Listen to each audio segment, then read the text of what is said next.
Latinoamérica estamos debatiendo sobre el EPP. Gente que conoce el terreno, como Fátima Garay, que estuvo por todas las ciudades del departamento de Concepción realizando sus coberturas justamente sobre el tema EPP.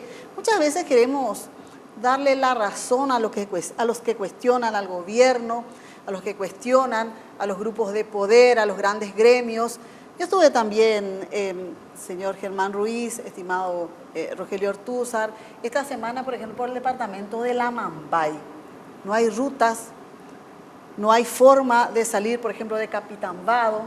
Una situación que este programa no alcanzaría para describir. Hay hospitales, no hay recursos humanos. Capitán Vado no tiene un neurocirujano, no puede hacer una microcirugía. Pedro Juan Caballero no tiene unidad de terapia intensiva. Hay muchas falencias que quizás sean un caldo de cultivo para el tema del EPP. Pero vayamos también, César, a conocer qué dice la gente a través de las redes sociales. Y para eso está Tania Zaposnik con las redes sociales Twitter y Facebook. Muchas gracias, María Luisa. Y acá surge un comentario muy interesante del señor Luis Álvarez.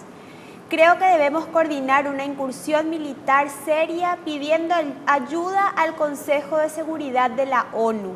Estoy seguro que no hay voluntad política para eliminar al EPP. Y surge una pregunta para el señor Germán Ortúzar. Rogelio Ortúzar, sí. ¿Cómo puede un puñado de campesinos atacar a los habitantes de una nación y las Fuerzas Armadas no puedan intervenir? Ahí va la... Bueno, hay un marco jurídico rector, ¿verdad?, que surge de la propia Constitución Nacional y las definiciones de roles que le cabe a cada institución del Estado, ¿verdad? Esa definición de roles se traduce en lo que anteriormente manifestó la doctora, ¿verdad?, en una ley que se manifiesta en qué se puede básicamente y qué no puede hacer cada institución, ¿verdad? En este caso, los encargados de la seguridad interna del país es la Policía Nacional y los encargados de defender, digamos, la soberanía nacional es, las fuerzas militares, ¿verdad? Es decir, se requeriría reformar desde la propia Constitución los roles de cada quien para que puedan intervenir de manera eficiente y coordinada cada institución y con ello enfrentar. La única manera de poder hacer frente a un flagelo de esta magnitud, de esta característica, es que se trabajen de manera conjunta y se coordinen los esfuerzos, ¿verdad? Trabajar en compartimientos estancos, lógicamente no llega a ningún objetivo, no se llegan a los resultados, y eso no solamente sucede en ese ámbito, sino en todos los ámbitos, ¿verdad?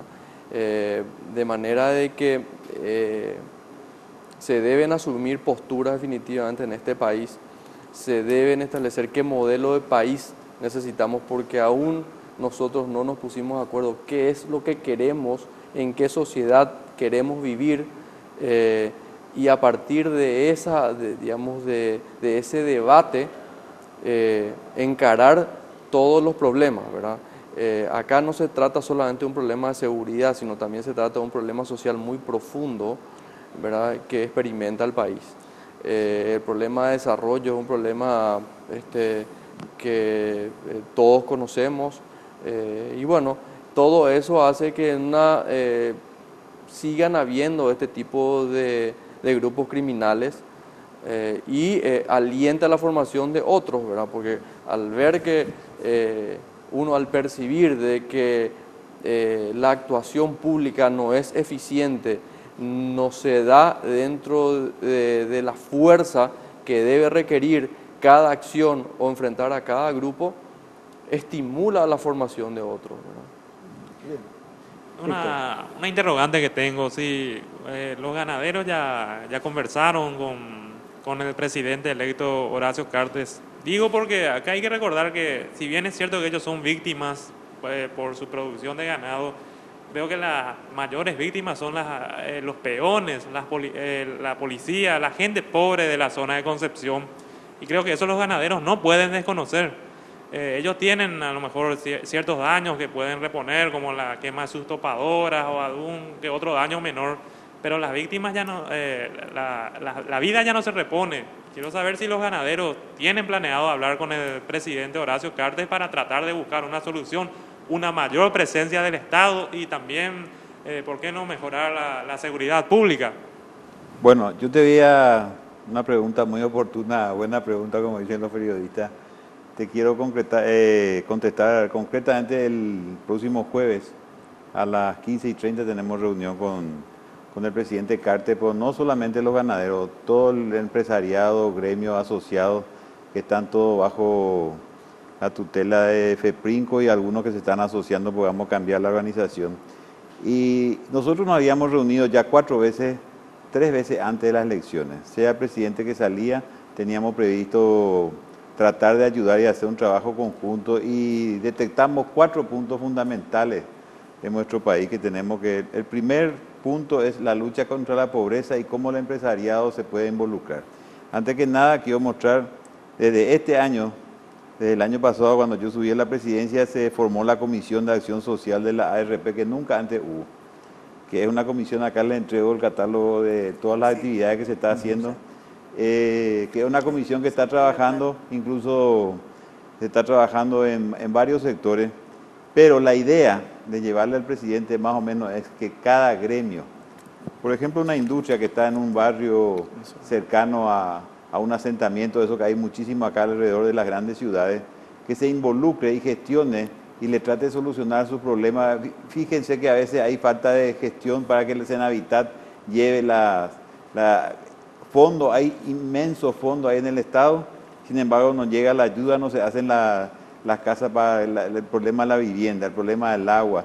Sin embargo, en este país sabemos muy bien, si la gestión viene de personas que tienen más acceso allá arriba, mucho más rápido se concreta. Nosotros tenemos mucha experiencia. Esa es una de las experiencias que le vamos a llevar al presidente Cartes, en el sentido que nosotros nos vamos a involucrar directamente todos los gremios y cada uno tiene que hacer su programa propio y para tratar de ayudar, porque en el gobierno anterior, con el presidente Lugo, cuando recién uno de sus programas principales era la reforma agraria, nos reunimos muchísimas veces, pues nunca salimos al campo, todos eran en Carmelita Cente, venían técnicos italianos, bla, bla, bla, cafecito, todo eso, pero nosotros le dijimos todos los recursos que tiene el Estado paraguayo que se centre sobre ese nivel de gente más de escasos recursos, porque la parte empresarial, sea agrícola o ganadera, tiene su propio banco, tiene sus propios compradores, tiene su propio financista y no necesitamos el Estado, solamente necesitamos seguridad jurídica y física. Y no hicieron nada. En la reforma agraria en el gobierno anterior no se hizo nada, ni un título no se entregó, apenas ni 10 títulos. El problema nuestro es que 170.000 propiedades hay sin título, entonces no hay arraigo. Al no tener título la gente no se siente arraigada en esa zona, hay como si nada viene un tipo y lo compra, la famosa derechera. Y los propios agentes del INDER, que es ahora, son los que venden la derechera y hacen los contactos para que ellos entreguen y vienen e informan parte del cinturón de pobreza alrededor de las grandes ciudades. Entonces, si uno analiza bien el origen de todo este estrato de gente que muy necesitada que hay, pues yo no dije que no había pobreza, es que el Estado siempre ha fracasado en sus políticas. Disculpe, antes de despedir este bloque y despedir a nuestros entrevistados, quisiera consultarle al presidente de la ARP y presidente de FEPRINCO si tienen pensado en el nuevo periodo pagar impuestos por la exportación de granos. Esto también es una cuestión de fondo muy cuestionada. Yo le voy a decir una cosa, antes que nada, ese es un trabajo que se hizo de muy mala fe, diciendo que la persona que está en el campo no paga impuestos, y es mentira. Porque primero, el gran aportante de todo el IVA en la recaudación, que es el 60% aportan las empresas agropecuarias. Lo que pasa, para contarte el caso del IVA, que acá el Ministerio de Hacienda, muy de mala intención, dice el IMAGRO solamente lo que aportan los propietarios de agricultura y ganadería. Y figuran como grandes aportantes ADM, Cargill, ellos son retentores del 10%. Ellos no pagan ese impuesto, el impuesto se le cobra al productor primario.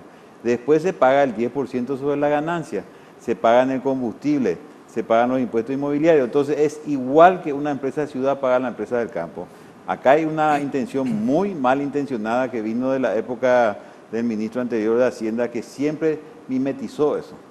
No Es un se tema dice de la debate, verdad. entonces, señor Germán Ruiz, que vamos a tener que invitar quizás para seguir debatiendo. En otro tema también, bueno, para ir cerrando en este bloque, nuestros primeros invitados, las consultas de nuestros panelistas. Quería hacer una acotación nada más, traje un papelito, unos apuntes.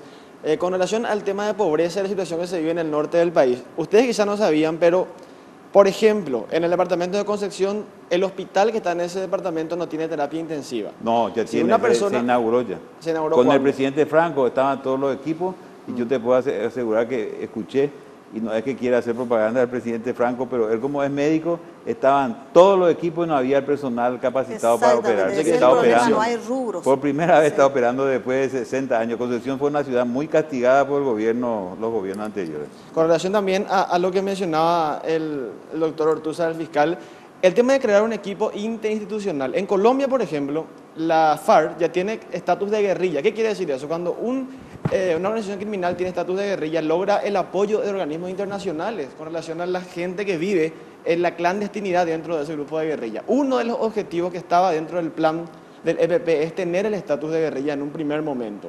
¿Por qué Paraguay nunca organizó un equipo interinstitucional que una a la Fiscalía, a las fuerzas públicas y a todos los entes encargados de seguridad para operar puntualmente en el norte del país y que estas 8 o 10 personas que están ahí en la zona clandestina del norte no sigan haciendo estos ataques que realizan, matando a policías y generando el temor en toda esa zona del país?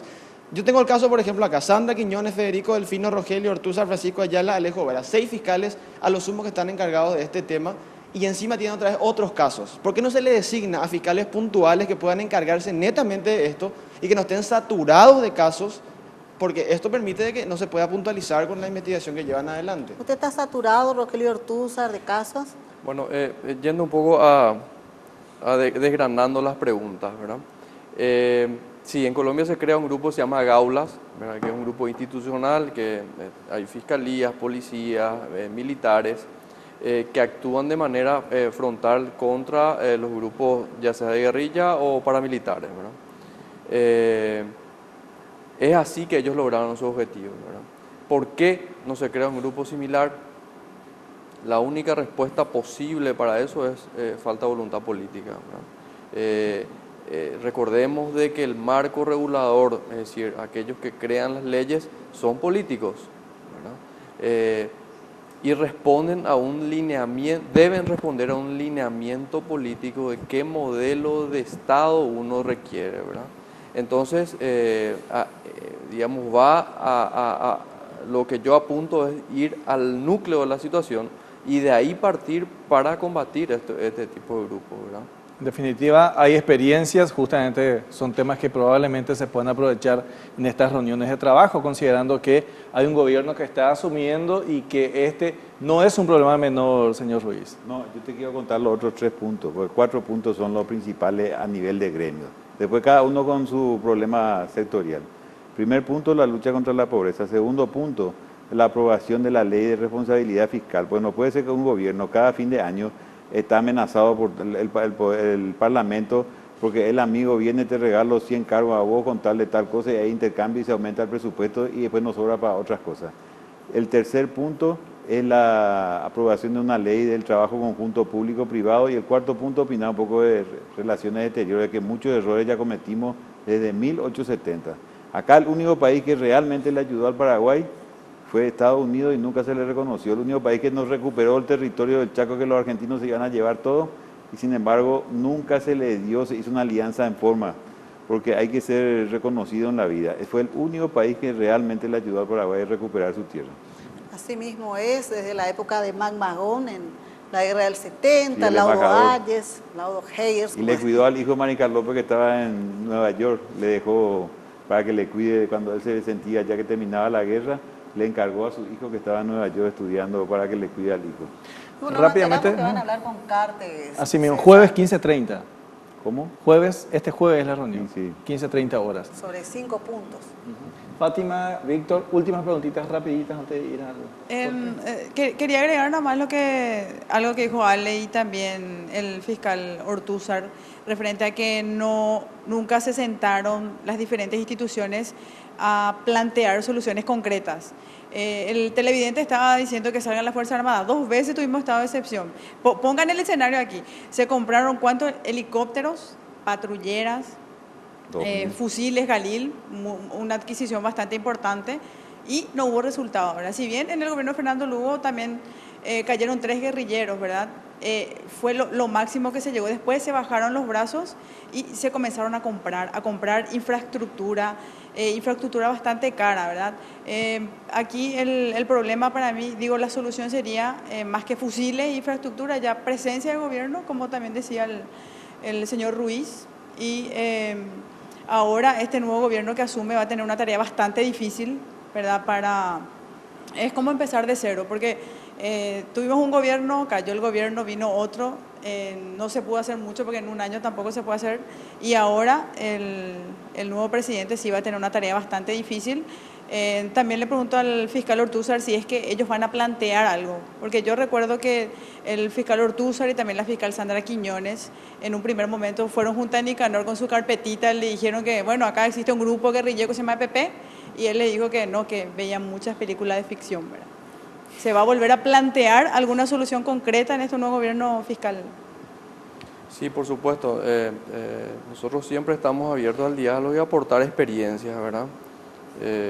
Cuando uno percibe la realidad de manera tan cruda como nosotros la percibimos, ¿verdad? Lógicamente uno puede aportar, ¿verdad?